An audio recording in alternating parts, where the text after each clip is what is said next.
Hello everyone, welcome back to my YouTube channel Sai Khushi creations.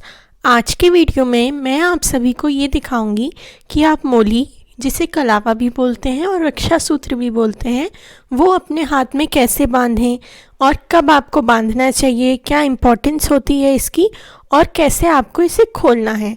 तो सबसे पहले तो ये देखिए कि एकदम मोटी जो मोली होती है ये ना आसानी से टूटती नहीं है। ये जो है इसमें सिंथेटिक मिक्स होता है, ये एकदम कॉटन की 100% कॉटन की नहीं होती है और ये टूटेगी भी नहीं। पर इसका भी बहुत उपयोग होता है। ये आप अगर चौकी के अराउंड आपको बांधनी है या फिर कई बार केले के पत्ते स्तंभ की तरह लगाने होते हैं, कोई भी बड़ी पूजा में आप इसका यूज़ कर सकते हैं, ये बड़ी मोली का। पर ये आपको हाथ में नहीं बांधनी चाहिए क्योंकि ये कॉटन की नहीं होती है। अब जो कॉटन की होगी, जिसे कच्चा सूत भी बोला जाता है, ये रंगा हुआ कच्चा सूत होता है और ज़्यादातर जो है कलावा वो पीले और लाल रंग में रंगा होता है और हमें वही कलावा लेना चाहिए जिसमें दोनों पीले और लाल रंग हो। लाल रंग जो है वो मंगल ग्रह को दर्शाता है और पीला रंग बृहस्पति ग्रह को दर्शाता है। लाल रंग जो मंगल ग्रह का प्रतीक है, उनसे हम नेगेटिव एनर्जी, बुरी नकारात्मकता से दूर जाते हैं और जो बृहस्पति का पीला रंग है उससे हम सकारात्मकता की तरफ यानी पॉजिटिविटी की तरफ बढ़ते हैं। इसलिए ये दोनों रंगों को मिलाकर ही कलावा यानी रक्षा सूत्र बनाया जाता है।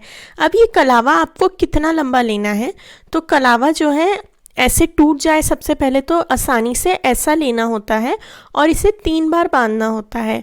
बांध आप 3 बार से ज़्यादा भी सकते हैं अगर आपको मोटा चाहिए हो, परंतु कम से कम 3 बार तो लपेटना ही चाहिए हाथ पर। आप कलश पर कलश स्थापना के समय भी सेम कलावा बांध सकते हैं। भगवान को वस्त्रों के रूप में भी कलावा अर्पित किया जाता है। अगर आप पूरे वस्त्र मतलब कपड़ा जो आता है वस्त्र का, सूट साड़ी जो भी हो, वो नहीं चढ़ा पा रहे हैं तो आप ये कलावा सभी देवी देवताओं को वस्त्रों के रूप में ज़रूर से अर्पित करें हर पूजा में। और उसके बाद उस कलावे का क्या करें, मिट्टी में डाल सकते हैं आप, क्योंकि कॉटन है, नेचुरल है, तो ये अपने आप बायोडिग्रेडेबल होगा, तो अपने आप ये मिल जाएगा मिट्टी में। पर आपको सिंथेटिक वाला जो जैसा मैंने आपको बताया वो अर्पित नहीं किया है। तो ये जो मोली है अब आपको लेनी कहाँ से है, कोई भी पूजा की दुकान में या कोई भी किराने की शॉप में भी मोली मिल जाती है। छोटी बड़ी जो आप लेना चाहें वो ले सकते हैं। अगर आप के घर में कम यूज़ हो तो आप छोटी मोली भी ले सकते हैं। हर पूजा के काम में मोली बांधने का विशेष महत्व होता है। तो कोई भी त्यौहार पर जब आप परिवार वाले पूजा करें तो सबसे पहले ये देख लें कि सबके हाथ में मोली बंधी होनी चाहिए, क्योंकि लेडीज़ तो चूड़ियाँ पहन लेते हैं, पुराने ज़माने में जेंट्स भी कड़े पहनते थे, आज के टाइम में वो पहनना तो संभव नहीं। इसीलिए हाथ खाली ना रखें, इसीलिए रक्षा सूत्र बांधा जाता है, कलावा बांधा जाता है। और मोटा कलावा ज़रूरी नहीं सिर्फ सिंथेटिक हो, इस तरीके का कच्चा सूत भी मोटे फॉर्म में भी मिलता है। तो अगर आपको मोटा कलावा बांधना हो तो आप इस तरीके का कच्चा सूत वाला ही यूज़ करें बांधने के लिए। कलावे को ज़्यादा लंबे लंबे समय तक नहीं बांधना चाहिए, क्योंकि उसमें साबुन लगकर, गंदगी लगकर जो है हाथ हम धोते हैं जब, तो मोली ख़राब होने लगती है। फिर उसमें ना जो पॉजिटिव एनर्जी होती है उसकी वो ख़त्म हो जाती है। इसीलिए ज़्यादा पुराना धागा भी बांधकर नहीं रखना चाहिए। पूजा जब भी त्यौहार आए तो बदलते रहना चाहिए। अब जानते हैं कलावा बांधने की विधि। तो सबसे पहले कलावा जब भी बांधे तो अपना हाथ खाली ना रखें।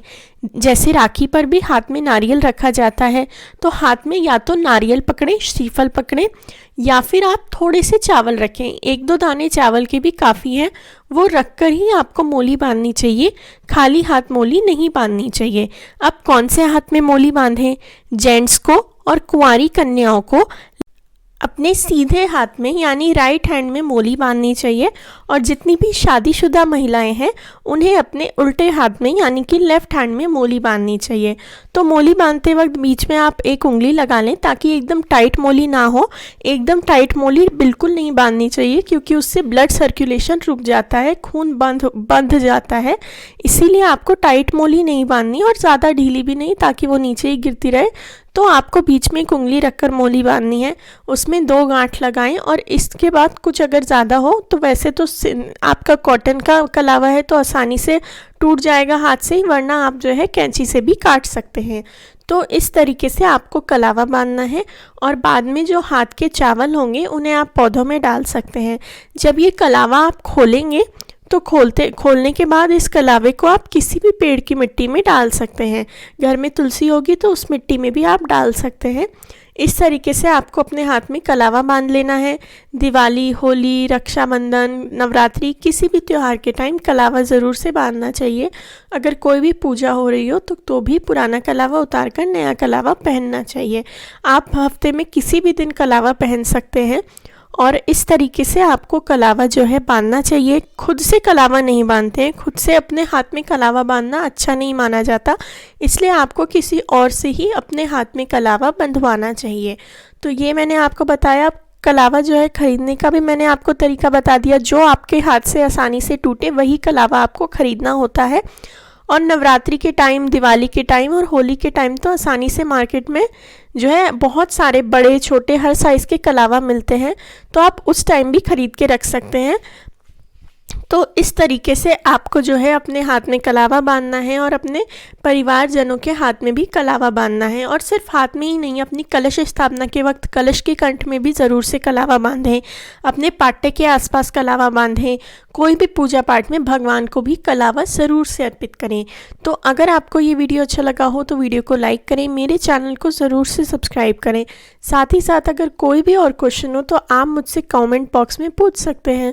वीडियो अच्छा लगा हो तो लाइक करें, चैनल को सब्सक्राइब करें। Thank you very much for watching. Please like, share and subscribe. Thank you. आप मुझे इंस्टाग्राम और फेसबुक पे भी फॉलो कर सकते हैं।